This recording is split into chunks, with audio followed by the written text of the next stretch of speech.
सुरगुरुसुरवर पूजितलिङ्गं सुरवनपुष्पसदार्चितलिङ्गं परात् परं परमात्मकलिङ्गं तत्प्रणमामि सदा शिवलिङ्गं। नमः शिवाय नमः शिवाय नमः शिवाय नमः शिवाय नमः शिवाय नमः शिवाय नमः शिवाय नमः शिवाय। अथ पंचमोऽध्यायः। मीना की तपस्या से प्रसन्न होकर देवी का उन्हें प्रत्यक्ष दर्शन देकर वरदान देना। मीना से मैनाक का जन्म। नारद जी बोले, हे तात, जब देवी दुर्गा अंतर्धान हो गई और देवगण अपने अपने धाम को चले गए, उसके बाद क्या हुआ? हे तात, मीना तथा हिमाचल ने किस प्रकार कठोर तप किया और भगवती किस प्रकार मीना के गर्भ से उत्पन्न होकर उन हिमाचल की कन्या हुई, उसे कहिए। ब्रह्मा जी बोले, हे विप्रवर्य, हे सुत श्रेष्ठ, मैं शिवजी को भक्तिपूर्वक प्रणाम कर उनके भक्तिवर्धक महान चरित्र को कह रहा हूँ। उपदेश देकर विष्णु आदि देव समुदाय के चले जाने पर पर्वतराज हिमाचल तथा मेनका कठोर तप करने लगे। वे पति पत्नी भक्ति युक्त चित्त से दिन रात प्रभु शंभु और शिवा का चिंतन करते हुए उनकी सम्यक रीति से नित्य आराधना करने लगे। गिरि प्रिया वे मीना प्रसन्नता पूर्वक शिवजी के साथ देवी का पूजन करती थी और उन्हें प्रसन्न करने के लिए नित्य ब्राह्मणों को दान देती थी। संतान की कामना से मीना ने चैत्र मास से आरंभ करके 27 वर्षों तक प्रतिदिन तत्परता पूर्वक शिवा की पूजा की। वे अष्टमी को उपवास करके नवमी तिथि को लड्डू, पीठी, खीर, गंध, पुष्प आदि अर्पण करती थी। वे गंगा के औषधि प्रस्थ में उमा देवी की मिट्टी की प्रतिमा बनाकर अनेक प्रकार की वस्तुएं समर्पित कर उनकी पूजा किया करती थीं। वे कभी निराहार रहती थी, कभी व्रत धारण करती थी और कभी जल पीकर ही रहती थी और कभी हवा पीकर ही रह जाती थी। इस प्रकार विशुद्ध तेज से दीप्तिमती मीना ने प्रेम पूर्वक शिवा में चित्त लगाते हुए 27 वर्ष व्यतीत किए। 27वें वर्ष की समाप्ति पर जगन्मयी जग जननी शंकर कामिनी उमा अत्यंत प्रसन्न हो गई। मीना की उत्तम भक्ति से संतुष्ट होकर परमेश्वरी देवी उन पर अनुग्रह करने के लिए उनके सामने प्रकट हुई। तेजो राशि के बीच में विराजमान तथा दिव्य अवयवों से संयुक्त उमा देवी प्रत्यक्ष होकर मीना से हंसते हुए कहने लगी। देवी बोली, हे महासाध्वी, जो तुम्हारे मन में हो वह वर मांगो। हे गिरि कामिनी, मैं तुम्हारी तपस्या से बहुत प्रसन्न हूँ। हे मीने, तुमने तपस्या, व्रत और समाधि के द्वारा जो प्रार्थना की है वह सब मैं तुम्हें प्रदान करूँगी और जब भी तुम्हारी जो इच्छा होगी वह भी दूंगी। तब उन मीना ने प्रत्यक्ष प्रकट हुई कालिका देवी को देखकर प्रणाम किया और यह वचन कहा। मीना बोली, हे देवी, इस समय मुझे आपके रूप का प्रत्यक्ष दर्शन हुआ है, अतः मैं आपकी स्तुति करना चाहती हूँ। हे कालिके, आप प्रसन्न हो। ब्रह्मा जी बोले, नारद, मीना के ऐसा कहने पर सर्वमोहिनी कालिका ने अत्यंत प्रसन्न चित्त होकर अपनी दोनों बाहों से मीना का आलिंगन किया।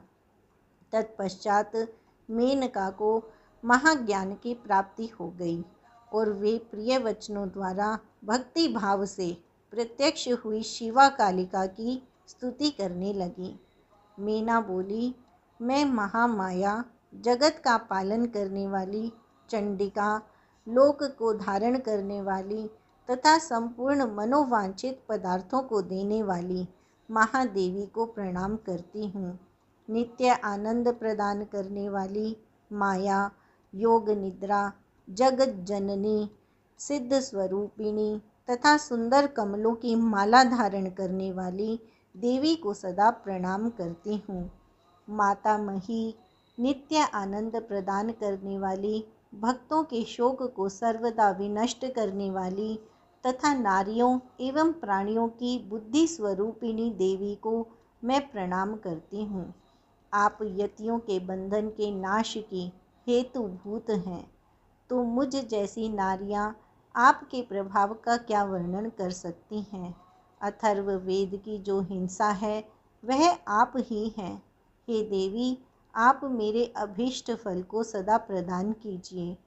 भावहीन तथा अदृश्य नित्यानित्य तन्मात्राओं से आप ही पंचभूतों के समुदाय को संयुक्त करती हैं। आप उनकी शक्ति हैं और सदा नित्य रूपा हैं।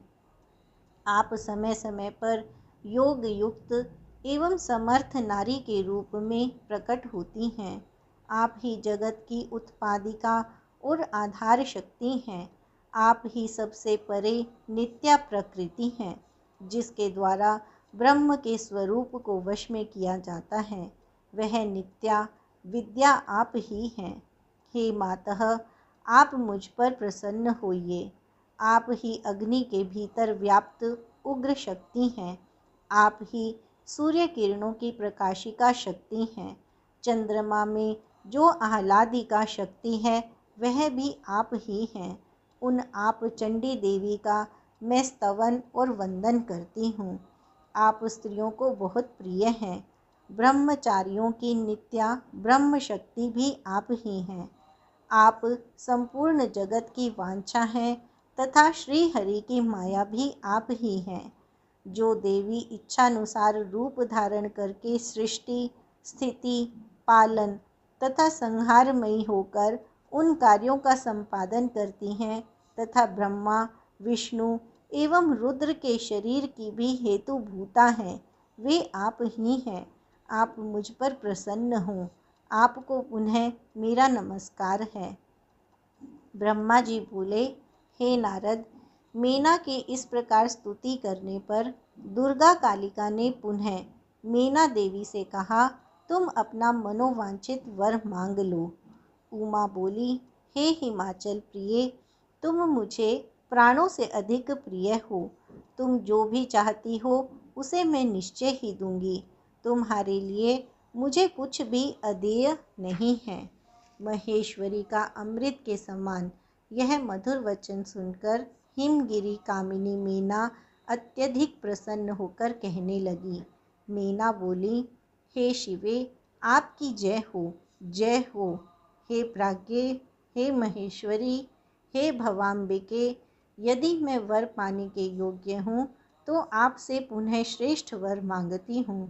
हे जगदम्बिके, पहले तो मुझे 100 पुत्र हों। वे दीर्घ आयु वाले, पराक्रम से युक्त तथा रिद्धि सिद्धि से संपन्न हों। उन पुत्रों के पश्चात मेरी एक पुत्री हो, जो स्वरूप और गुणों से युक्त, दोनों कुलों को आनंद देने वाली तथा तीनों लोकों में पूजित हो। हे शिवे, आप ही देवताओं का कार्य सिद्ध करने के लिए मेरी पुत्री हों। हे भवाम्बिके, आप रुद्रदेव की पत्नी हों और लीला करें। ब्रह्मा जी बोले, हे नारद, मेनका की वह बात सुनकर प्रसन्न हृदया देवी उमा उनके मनोरथ को पूर्ण करती हुई मुस्कुराकर यह वचन कहने लगी। देवी बोली, तुम्हें 100 बलवान पुत्र होंगे। उनमें एक बलवान और प्रधान होगा, जो सबसे पहले उत्पन्न होगा। तुम्हारी भक्ति से संतुष्ट मैं स्वयं पुत्री के रूप में अवतीर्ण होंगी और समस्त देवताओं से सेवित होकर उनका कार्य सिद्ध करूंगी। ब्रह्मा जी बोले, ऐसा कहकर जगत धात्री परमेश्वरी कालिका शिवा मेनका के देखते देखते वहीं अंतर्धान हो गई। हे तात, महेश्वरी से अभीष्ट वर पाकर मेनका को भी अपार हर्ष हुआ और उनका तपस्या जनित कलेश नष्ट हो गया। अत्यंत प्रसन्न चित्त साध्वी मीना उस दिशा में नमस्कार कर जय शब्द का उच्चारण करती हुई अपने स्थान को चली गई। ऐसे तो मीना के प्रसन्न मुखमंडल से ही हिमवान को सारी बातों की जानकारी हो गई, फिर भी मीना ने अपने मुख से वरदान की सारी बात पुनर्युक्त वचनों के समान हिमालय से पुनः कह दी। मीना का वचन सुनकर पर्वतराज हिमालय प्रसन्न हुए और उन्होंने शिवा में भक्ति रखने वाली उन प्रिया की प्रेम पूर्वक प्रशंसा की। हे मुने, तत्पश्चात कालक्रम से उन दोनों के सहवास में प्रवृत्त होने पर मीना को गर्भ रह गया और वह प्रतिदिन बढ़ने लगा। समयानुसार उन्होंने एक उत्तम पुत्र को जन्म दिया जिसका नाम मैनाक था। उसने समुद्र के साथ उत्तम मैत्री की। वह अद्भुत पर्वत नागवधुओं के विहार का स्थल है। हे देवर्षे, जिस समय इंद्र ने पर्वतों पर क्रोधित होकर उनके पंख काटना प्रारंभ किया, उस समय वज्र द्वारा कटे हुए पर्वतों के पंखों को देखकर वह मैनाक वेदना से अनभिज्ञ ही रहा और पंख युक्त ही रहा।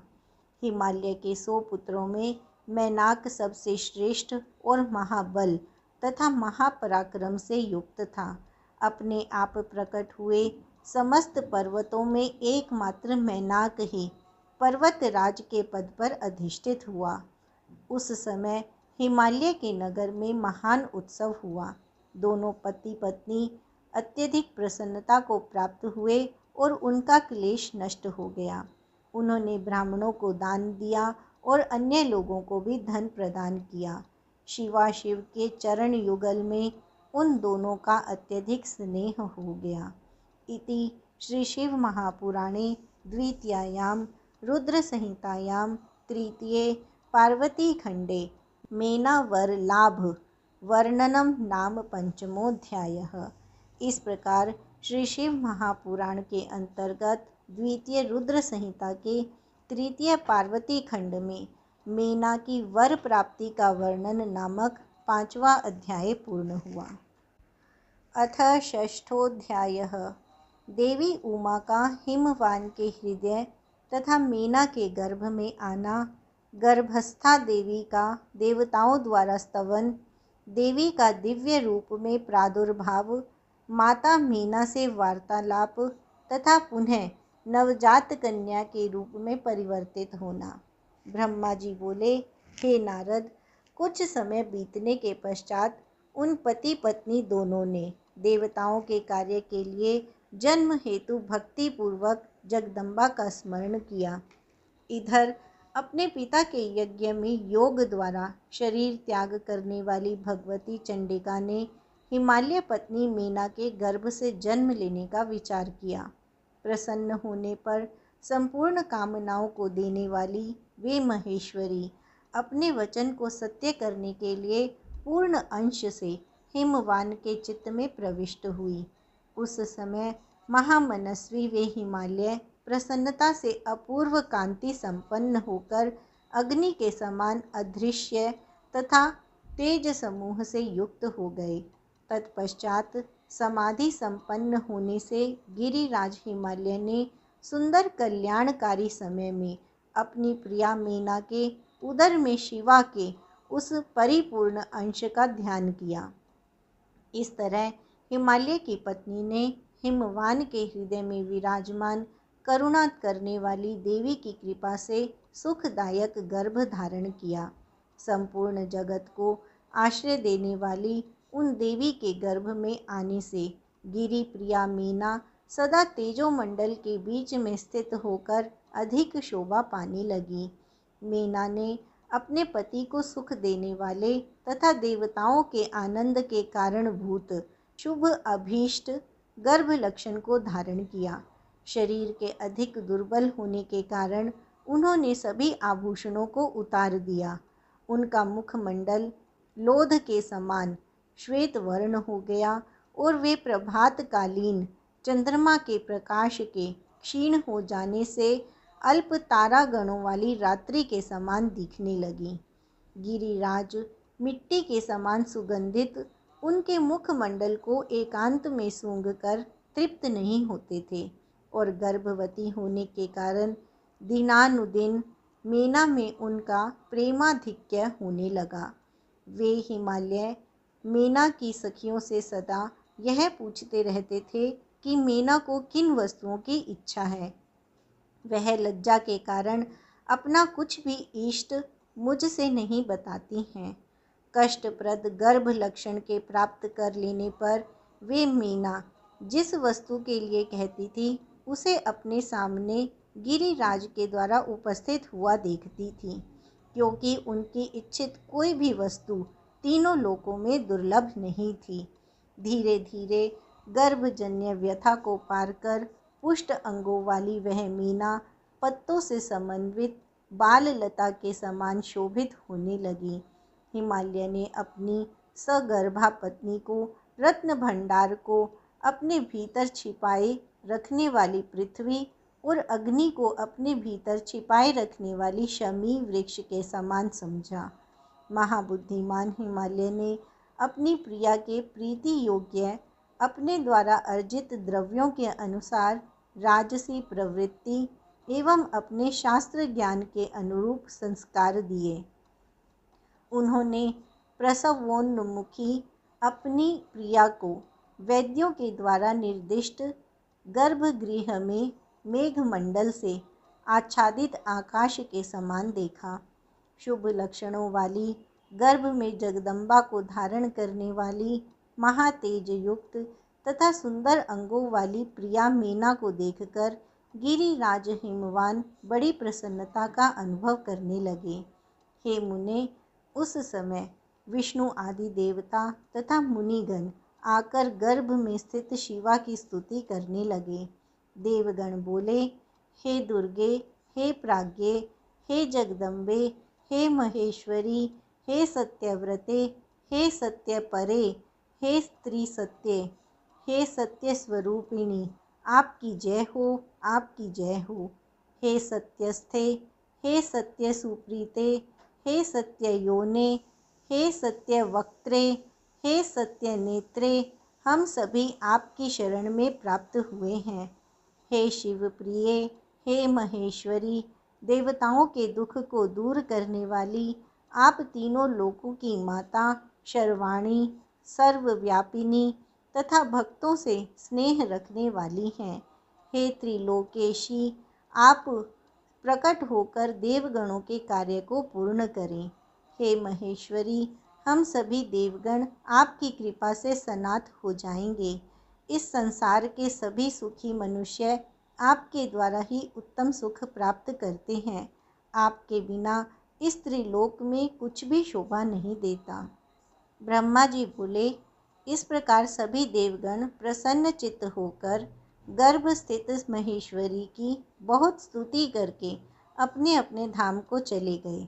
जब 9वां महीना बीत गया और 10वां भी पूरा हो चला, तब गर्भ स्थित जगदम्बा महाकाली ने गर्भ से बाहर आने की इच्छा की। वह समय बड़ा सुहावना हो गया। नक्षत्र, तारे तथा ग्रह शांत हो गए, आकाश निर्मल हो गया और सभी दिशाओं में प्रकाश फैल गया।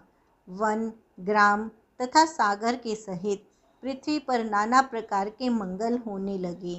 तालाब, नदियों एवं बावलियों में कमल खिल उठे। हे मुनीश्वर, अनेक प्रकार की सुख स्पर्शी वायु बहने लगी। सभी साधुजन आनंदित हो गए तथा दुर्जन शीघ्र ही दुखी हो गए। देवता आकाश में आकर दुंदुभियां बजाने लगे। वहाँ फूलों की वर्षा होने लगी तथा श्रेष्ठ गंधर्व गान करने लगे। अप्सराएं और विद्याधरों की स्त्रियां आकाश में नाचने लगीं।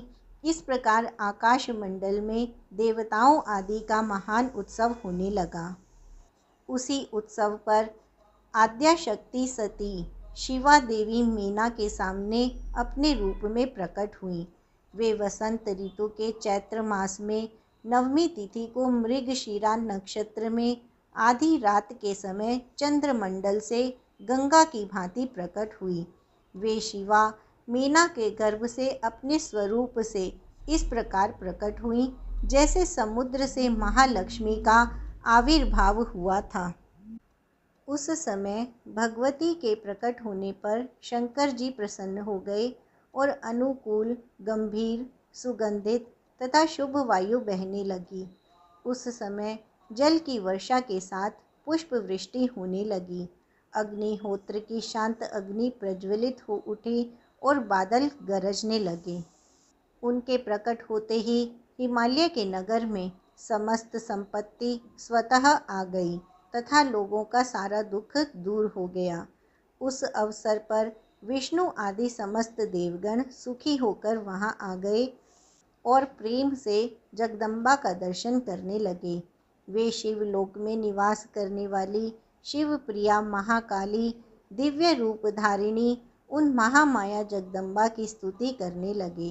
देवता बोले, हे जगदम्बे, हे महादेवी, हे सर्वसिद्धि विधायिनी, आप देवताओं का कार्य पूर्ण करने वाली हैं, इसलिए हम सभी आपको सदा प्रणाम करते हैं। हे भक्त वत्सले, आप हर प्रकार से देवताओं का कल्याण करें।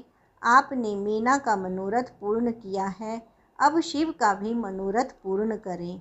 ब्रह्मा जी बोले, इस प्रकार विष्णु आदि देवता शिवा की स्तुति कर उन्हें प्रणाम करके उनकी परम गति की प्रशंसा करते हुए अपने अपने धाम को चले गए। हे नारद, नील कमल के दल के समान कांतिमयी उन श्यामा भगवती को उत्पन्न हुआ देखकर मीना परम प्रसन्न हो गई। उस दिव्य रूप को देखकर गिरि प्रिया मीना को ज्ञान प्राप्त हो गया। वे उन्हें परमेश्वरी जानकर अत्यंत हर्षित होकर उनकी स्तुति करने लगी। मीना बोली, हे जगदम्बे, हे महेश्वरी, हे अंबिके, आपने बड़ी कृपा की, जो सुशोभित होती हुई मेरे सामने प्रकट हुई। हे शिवे, आप संपूर्ण शक्तियों में आद्या शक्ति तथा तीनों लोकों की जननी हैं।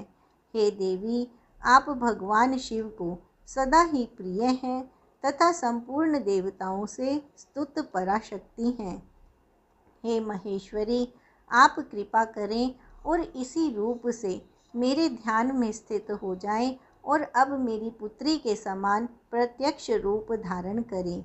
ब्रह्मा जी बोले, हे नारद, पर्वत पत्नी उन मीना की यह बात सुनकर शिवा देवी अत्यंत प्रसन्न होकर उन गिरि प्रिया से कहने लगी। देवी बोली, हे मैंने, आपने पहले तत्पर होकर मेरी बड़ी सेवा की थी।